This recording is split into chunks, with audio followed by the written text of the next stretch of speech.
Governor Walker, thank you for joining us. Thanks for coming down to Georgia. It's been a while since we've seen so many presidential candidates or potential presidential candidates. 3 years ago this week, you were pretty busy. You were fighting a recall, and you were the first governor in American history to win a recall election. What kind of lessons did you learn from that, and what kind of lessons will that bring forward into what you do in the future? Well, the most important thing we did early on, 4 years ago now, was to take the power out of the hands of the big government special interests and put it firmly in the hands of the hardworking taxpayers.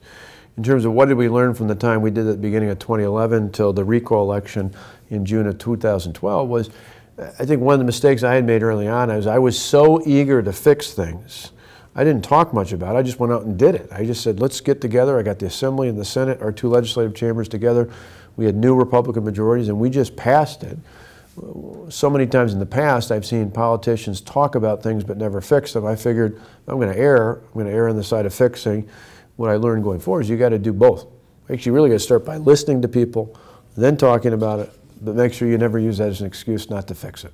Foreign policy is not something that we often think of when we think about governors, but you've been talking about that a lot lately. You've been thinking about it, I would guess. Mm-hmm. What do you think is the proper role of America, of the United States in our world, and how do you differ from the current regime?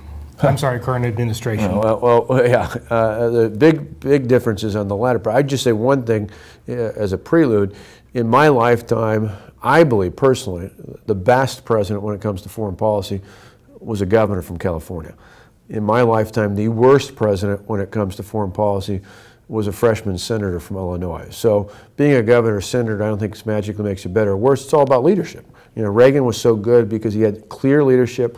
He restored the military budget to a reasonable level, not because he was interested in using it, but because he needed to show that he had the power to do it. I always said we had one of the lowest levels of military engagement in our lifetime during the 8 years of President Reagan's time as our nation's commander-in-chief, not because he was afraid to engage, because our adversaries knew he would if he needed to. And that, to me, when people think about my approach, per your question, is, you know, are you a neocon, or are you a hawk, or are you a dove, what are you? So I'm simple. I came of age under Reagan. He's my hero.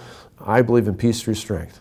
I believe that we shouldn't be the world's policemen, and we shouldn't get into open-ended engagements, but by the same token, I believe many of the problems we have in the world today are precisely because this president has a lead from behind, pull back, apologetic approach that started out with an apology tour early on that we need to correct. On day one, if I were to run and be president, I would get rid of the Iranian deal. I think it's a foolhardy deal. This is a nation that hasn't changed from the one I remember as a kid when we tied yellow ribbons around the front tree because Iran held Americans hostage for 444 days. I would unleash the power of the American military that's already there, not new boots on the ground in Iraq. We already have military personnel. This president and his administration have restricted them providing any sort of assistance, even technical assistance, to the legitimate Iraqi forces that are there.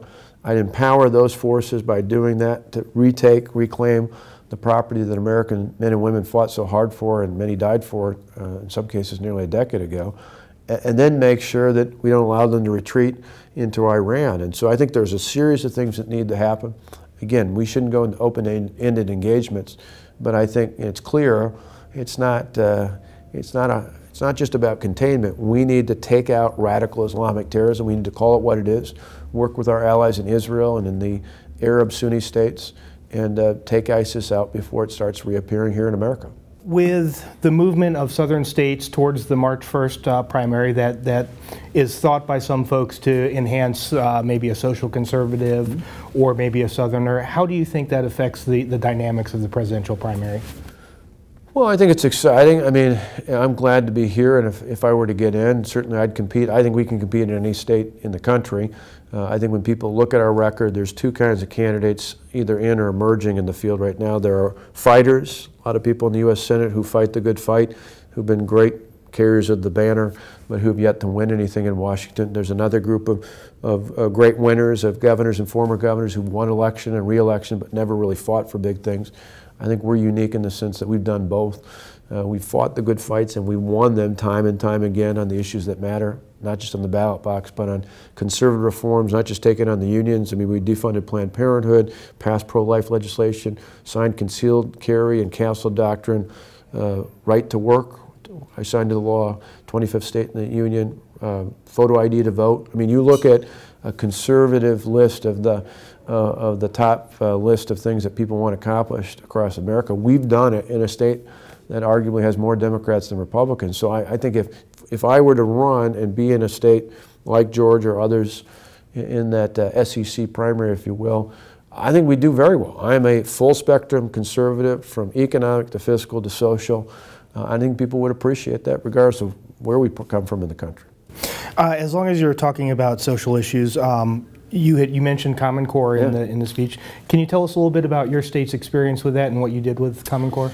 Yeah, it's something when I first ran in 2010, it certainly wasn't on my radar. It was just a few years ago hearing from parents and teachers and others who were aggravated with it. We tried to change it in the last legislative session. Unfortunately, it came up too late.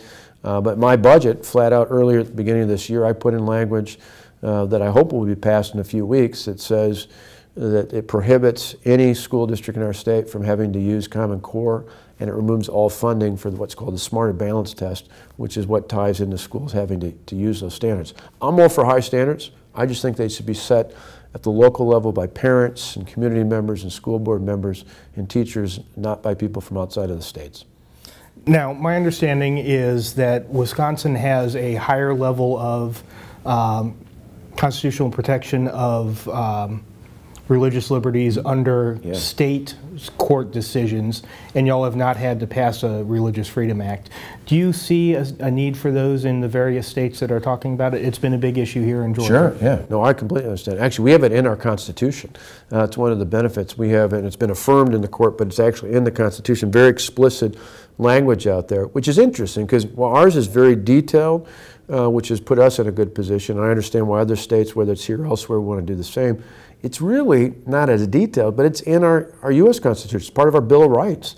In many ways, people forget this, but part of the reason why the founders of this country came here and then created this great nation was because they were persecuted for their religious beliefs elsewhere in the world.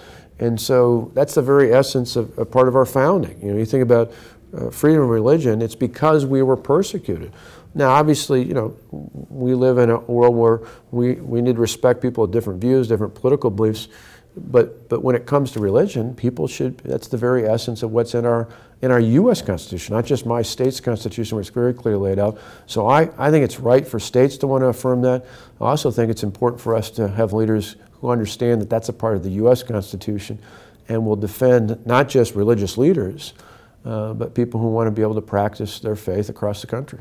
You talked about the budget schedule, your state budget, and any decisions you might make in the future after that. Can you just talk a little bit about the timeline? Yeah, our state budget, the budget year ends on June 30th, so by the end of this month, hopefully I'll be able to sign into law a budget that for the 5th and the 6th year in a row lowers property taxes. We've done it in the last 4 years, which I'm really excited about. There's a lot of other great reforms that continue to occur in our state budget that I anticipate will be there or largely intact. I'll use my line on a veto to bring spending down or anything else that I don't like in there. But then shortly thereafter, after that budget's complete at the end of the month, we'll be making our intentions known to the rest of or to the country as a whole.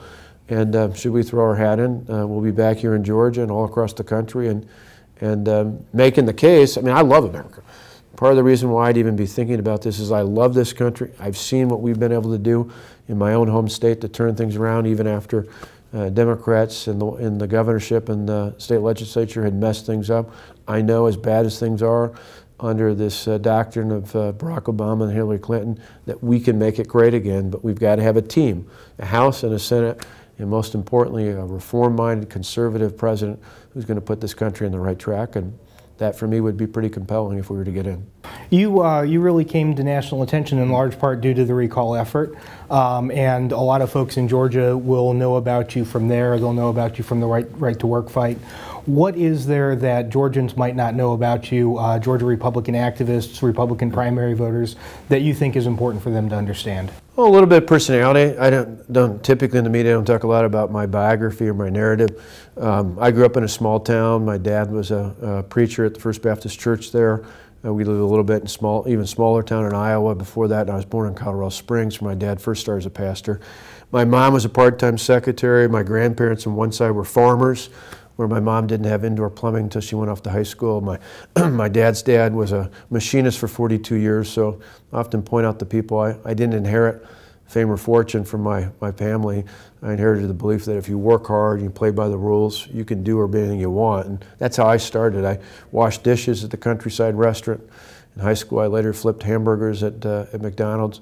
Went to college, worked my way through there, working part-time at IBM, and I actually left my senior year because I had a job offer at the American Red Cross. And so I've worked hard throughout my whole life. I believe in the American work ethic. It's something that was instilled to me early on by my family, and I still believe in America. There's people who believe in that dream, that if you work hard, you play by the rules. America is one of the few places left out there in the world where it doesn't matter what class you were born into or what your parents did for a living. You can do and be anything you want. The opportunity is as equal as possible for all of us, but the outcome is still up to each and every one of us. Thank you for taking a few minutes with us. We heard a lot of folks out there that are excited to hopefully welcome you back to Georgia again in the near future. Thank you. Good to be out there. Have you ever been to Waffle House? Yeah, well, sure. Do you have a particular favorite there? My kids laugh because we, right before we ran for governor, we decided to do a family trip right during the spring break. My kids were in high school, so we drove down to my wife's aunt's got a place in Bonita Springs, went down to be with her, but we made our way all the way through, and actually on the way back we stopped at, saw the Braves and went over to the stadium and actually went over to Martin Luther King's gravesite and all that. But all the way through, my sons were both big eaters in sports and the whole bit, always wanted to stop at Waffle House for breakfast. So I don't know I have a particular favorite, but just sometimes we even noticed there'd be interchanges where there'd be a Waffle House on every corner of the on and off ramp. And now when they come out and travel with me, they're always like, oh, let's go over to Waffle House for breakfast. Thank you very much. Thank you.